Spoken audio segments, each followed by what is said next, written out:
সাথে যারা জড়িত তাদের বিচার নিশ্চিত করা না পর্যন্ত এই জনতাকে কোনো ছল চাতুরি দিয়ে বোঝানো যাবে না।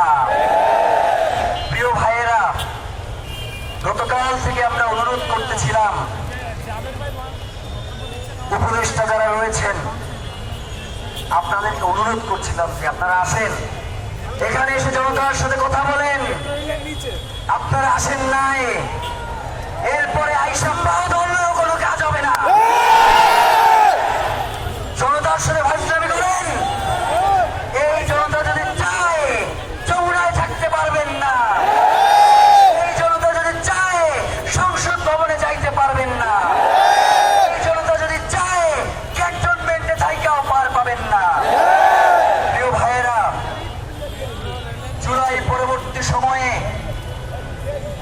যারা আমাদের ভাইদেরকে হত্যা করেছে তাদেরকে কারা জামিন দিয়েছে আমরা জানি।